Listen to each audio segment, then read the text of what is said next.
And there's more from Maryann Kohberger.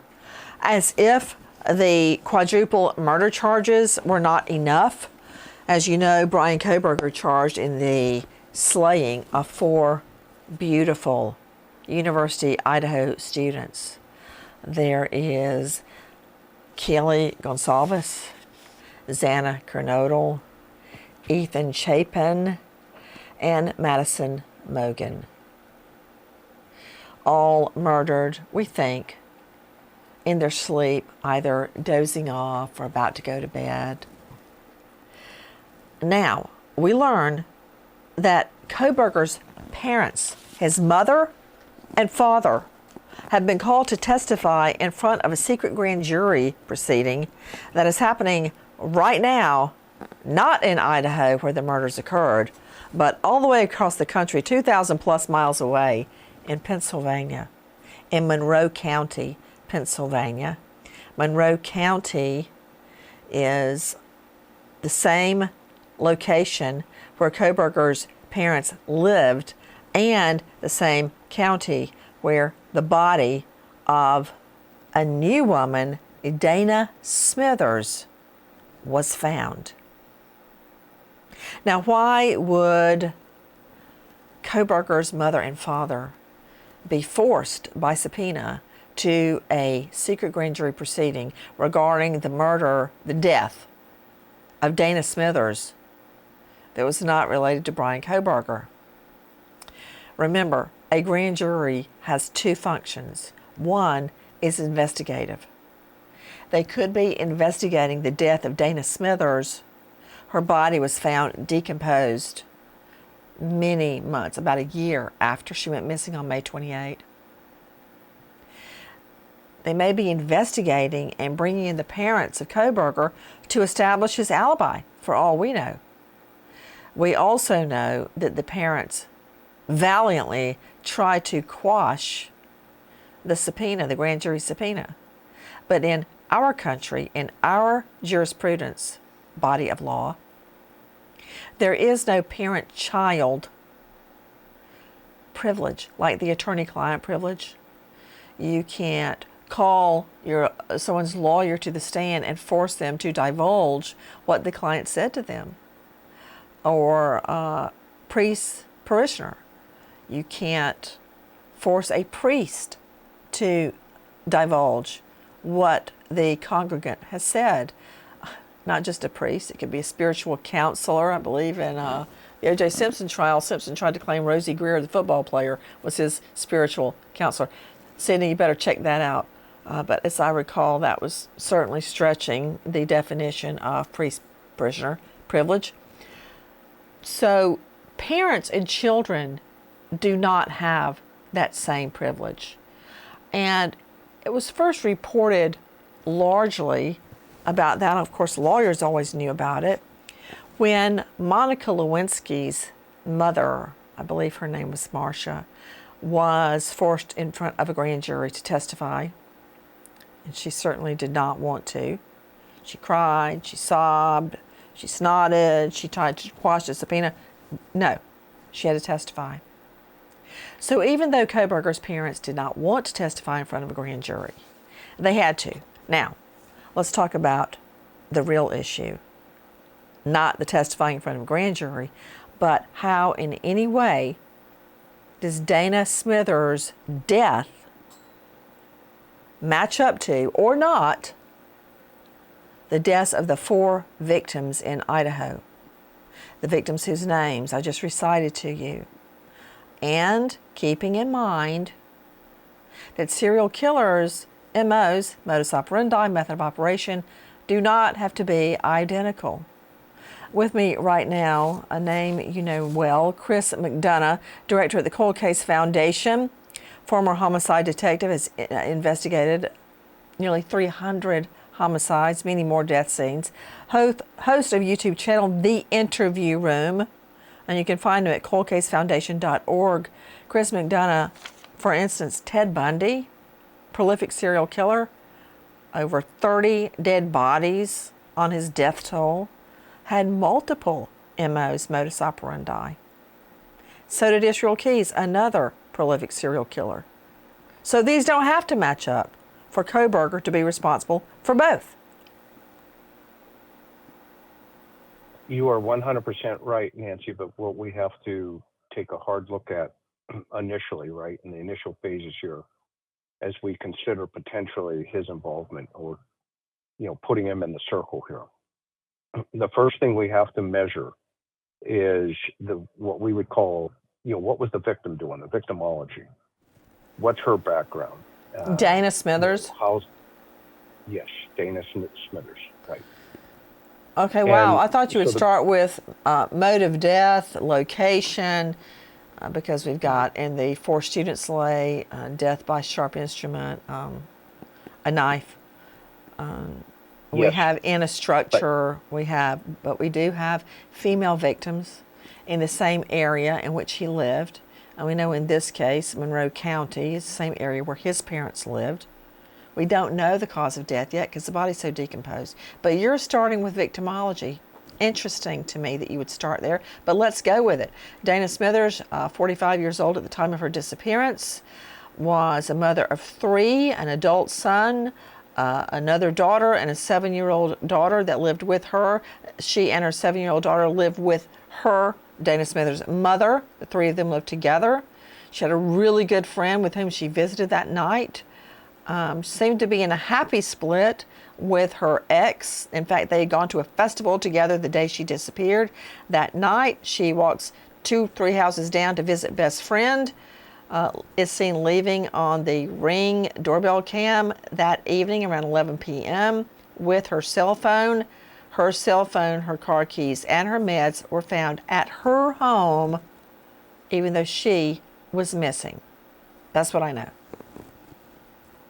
Okay, and so what we do is we measure that against what's called the victim risk continuum, where you take the environment, situation, circumstance, and the low, medium, or high risk activity in relationship to this victim. And you measure that based on where the victim was discovered, and in this case, she's approximately just under a mile from her residence where her body is discovered. Wait. What's 1 mile from what? You mean the disposal of her body is found 1 mile from her home? Where her body's discovered. All right? Okay, and I want to point something out about location. Just add this into your formula. Smithers last seen alive, leaving friend's home, Monroe County, the same county where Kohberger lived with his parents. So they're both living with their parents. Okay? Mm-hmm. I mean, my first reaction would be, hey, let's see if they were communicating on social media the way we think Kohberger was communicating with at least one of the female victims in Idaho. But again, you're on Dana. I'm fine with that. Go ahead. Okay, so we have information that her phone and her items that one would think if you leave the house, you are going to take with you. But in this incident, it sounds like that she left the house and left those items behind, specifically her phone. And so that shows a potential idea that there's comfort here, that she's leaving the house in a position or in a state of comfort. And now we take her geographic location. What? Go ahead. Why are you saying a state of comfort? How do I know she didn't go out to empty the trash and someone grabbed her? Well, that's the point. She's going out to get the trash, which is a daily routine. Okay. And so she wouldn't need her phone for that. So she's comfortable with doing that activity. And now we look at where she lived or the location of where her house is. Can I ask you another question? Sure. How often do you, after you go home, leave your home to go outside at night? Just curious, on foot without your phone? Well, and that's a great question, right? I do it all the time, and I'll tell you why. Because I always leave my iPad in my car every night. And I always think, oh, wow, when do I ever learn? And then I do it again the next night. And I have to leave. Everybody else is in bed, and I go out to the car to get my iPad out. So let's play devil's advocate here for a second. let's say the ex-husband who was with her that day calls her up and says, "Hey, I forgot something." "Oh, okay, I'll meet you outside and bring it out to you." Okay? And now he's got a car. And let's say hypothetically, he's in the circle, and I guarantee you the cops have him in the circle. Are you taking the I've done enough investigative circle, like the circle of potential suspects? Let's Yes. just call it what it is, circle of suspects. Yes. Well, of course they're going to look at the ex. That's who you look at first, Exactly. the boyfriend, the last boyfriend, the ex-husband, and then you move out from there. So I'm sure they've looked at him. But for Right. some And reason, so- they're still looking at Kohberger.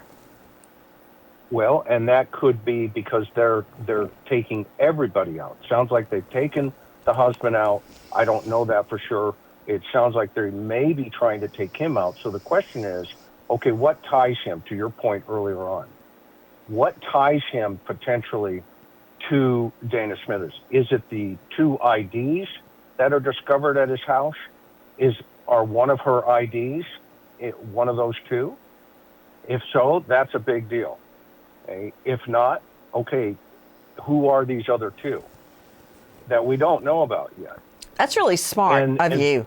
That's really smart of you to link back to items found in Kohberger's family home pursuant to a search warrant after the Idaho murders when they arrested him when he came home for the holidays. Very smart, because you're right. We never found out who those IDs that were confiscated, to whom they related. You're right. What if it's Dana Smithers' ID? Okay. All right. Well, I'm going with you. We're I want to hear just getting everything. started, Nancy. We're just getting started. You're right. Okay, now, hey, I want to say one thing so- about the ex-husband. I don't know if that guy's a person of interest or not. I know that they were together all day, that everybody says they had an amicable split, that they had taken the 7-year-old daughter to the festival together.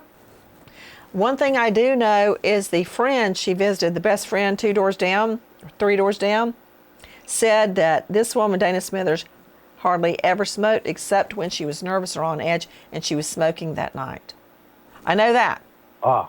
So Okay. nobody's a suspect and everybody's a suspect. That said, go ahead.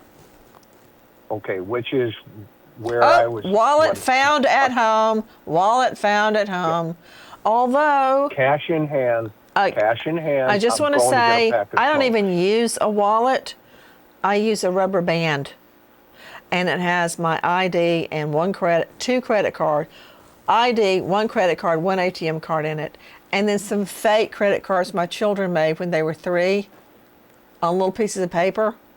I carry those too. That's it. I don't carry a wallet. So how do I know she also did not carry a wallet? Go ahead. So that night, if you we're going back to the victim risk continuum for a moment, there is a major thoroughway that goes straight from her house down to an intersection. You got to turn left and then turn right, and you're right at a gas station. Across the street from that gas station of where her body is found. So, hypothetically, thinking ahead here, is she going to go get a pack of smokes, cash in hand? She goes out of the house. She's now at a high risk because she's on a major thoroughfare. So the statistically, that victim risk continuum puts her at a potential stranger. But why would target. she walk to a gas station at 11 o'clock at night? Well, maybe she's clear in her head from conversations that she was having earlier in the day. Maybe she was hiding from her mom and daughter that she was smoking again. I'm just spinning it out here. I don't know that. But I'm trying to figure out where from. We know she left. She had the phone when she left the friend's house. And we know the phone was found at her home, Dana's home. And then she's found her dead body out in the woods, like a year later. Yeah, but the woods, I think if we look at the area where she was discovered, for example, so it's in the area of, the address is 100 Park Avenue, okay? And if we go to that area, if your audience wants to take a look at it, they can go to that area on Google Earth, and you can see there's a wooded area with a railing, a guard railing, and a sidewalk. Okay? Her body is found over that railing, down an embankment in this wooded area, and it's just dropped there. Okay? And this is also near an on-ramp to what's Delaware and Watertap. It's the 80 East and the 209 North. So this area where her body is discovered, we now have to think back and say, okay, from an investigative aspect, what is going on here in the suspect's mind, hypothetically? Are you leading up to her being dumped out of a car and just landing there? Well, I'm leading to the suspect may have taken her over that railing. Hey, let me give you a thought before I lose it. Sure. Two things. One, the person that found her, and two, the gas station. That's eerily similar to the Idaho scenario where Kohberger, according to police, is fleeing the murder scene. And he's caught on surveillance video at a gas station, like a Quick Trip or something like that. Right down from the home that you so beautifully outlined on the interview room. You did that slow drive through the area. After I saw that on the interview room with you, I went to Idaho and did the very same thing you did. And remember that employee went through all those days and days of video, and she found the Elantra, Kohberger's Elantra, speeding by? I wonder if such surveillance exists at the gas station near Dana Smither's home.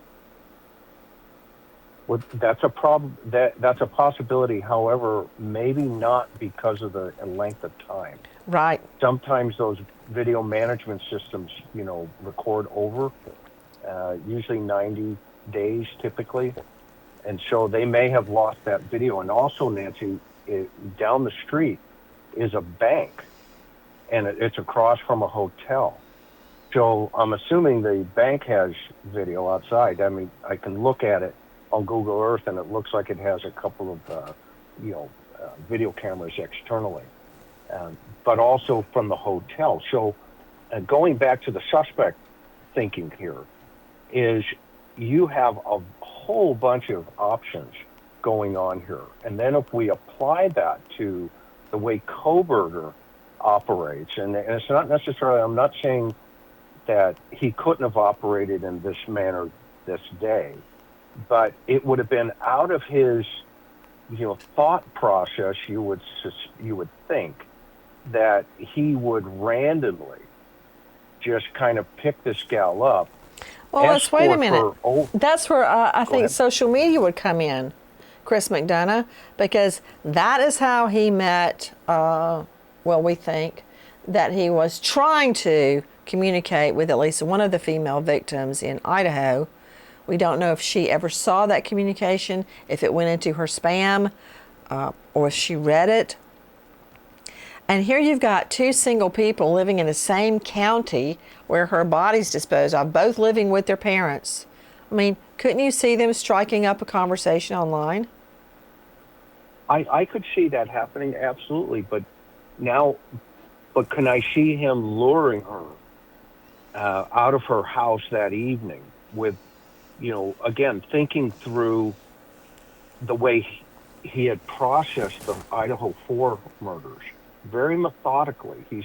This guy, every indication that he's given, even in his college studies, where that room or his colleague on that one study that he had, where he told him, hey, I got to take your picture. Remember that incident where he struck all of a sudden into this mode? Okay? So he is very methodical about what. But wait, here's another thing. Remember, he was kicked out of a couple of bars because he would go up to women and say, hey, what's your home address? I would run from him as if I'd seen a monster rear its ugly head. A guy comes up at a bar and goes, hey, what's your home address? Bye. Right. Creepy guy, right? Creepy guy. And that's who. So how do I know he didn't walk up to this woman at this festival or wherever and try to speak to her.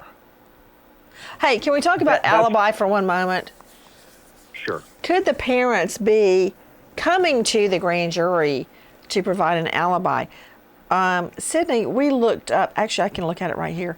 We actually pulled up, Chris McDonough, Kohberger's graduation program, and I believe it was dated May 21.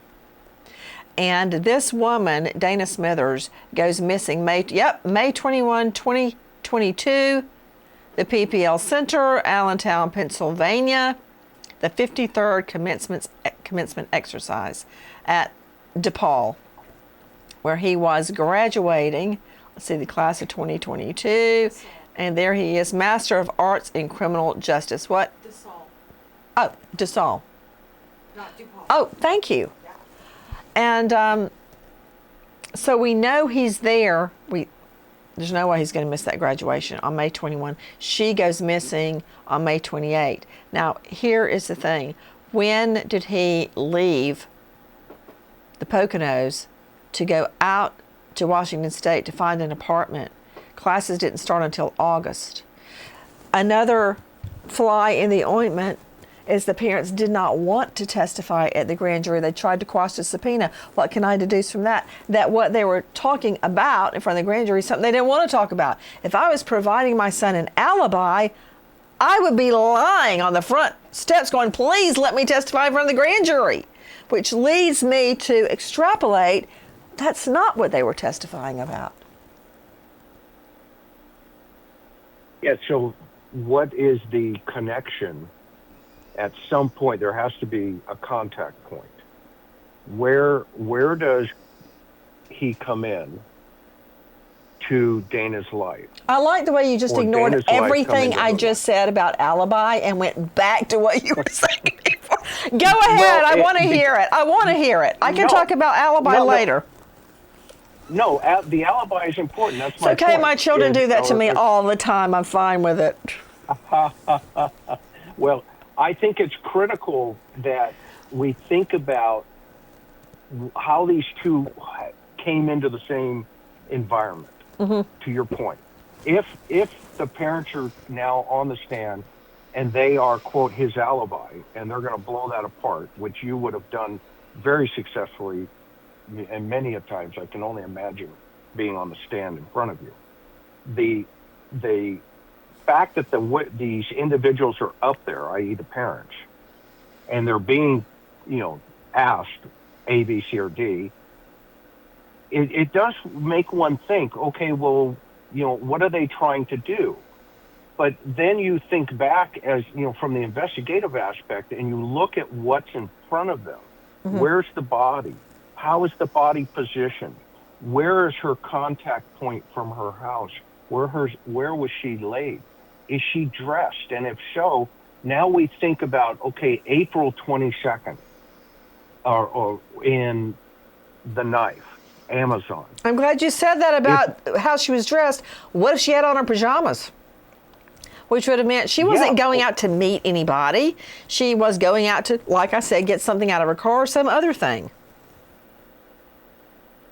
Yeah, and so the question then comes to, you've got to now put him in the environment where he arbitrarily comes across her. But no way would he act arbitrarily, Chris. This guy does not act arbitrarily. Well, that's the point, and that's where the victim risk continuum is so critical, because that's where you take environment, situation, and circumstance. What are her circumstances? Is she going to buy cigarettes? Is she taking out the trash? Is she meeting somebody out front?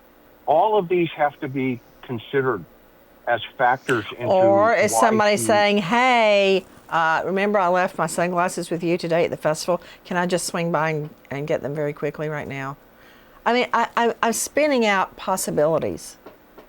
But the only thing I really know is that both of his parents have been called to testify in front of a grand jury regarding the suspicious death of Dana Smithers at a time when Kohberger still lived in the very same county as she did, as where she went missing. Yeah, it's suspicious. There's no question about it. But what are the probabilities versus the possibilities? And we're in possibilities right now, not probabilities. And, You're right. And this is where investigators go down these rabbit holes, and they spend days and days and days. And this is where social media lit up with, the girl's ex-boyfriend. And they chased that poor kid for days, months. And then all of a sudden it's Maryann Kohberger over here. Or Kohberger. And you gotta, and from an investigative aspect, you've got to slow down, which you do, we do, and look at, okay, what are the facts telling us that we know in the public arena? And what we know right now is we don't have a contact point between the two of them. But what we do know is she's less than a mile from her residence. And if we think about Brian buying that knife in April, that means he was processing an event long before it happened. And I would submit to you that that knife would have been significant to him post April 22nd, when he would have been that kid. Remember back when we were kids, you would get something in the, a cereal box, and you'd send the coupons in, and then they'd send you this item, and you'd wait for months for the thing to show up at the mailbox. This is his mentality. He was waiting for that knife to show up. And then he processed, how do I use it? Well, I agree with you, and your very careful analysis that Maryann Kohberger does nothing unplanned. No way. This was chance. And again, we don't know if Kohberger is connected to Dana Smithers. It's highly unusual and coincidental that she goes missing right after he graduates and just before he leaves for Washington State. Serial killers have killed all over the country, like Ted Bundy, like Israel Keys, like many others. Right now we know too little to make a firm, I would say evidentiary analysis, but we do know his parents unwillingly have been called to testify in front of a Monroe County grand jury. We wait as justice unfolds. Goodbye, friend. Thanks, Chris McDonough. Guys, thank you for watching Crime Online with Nancy Grace here on YouTube. To get the very latest, subscribe to Crime Online here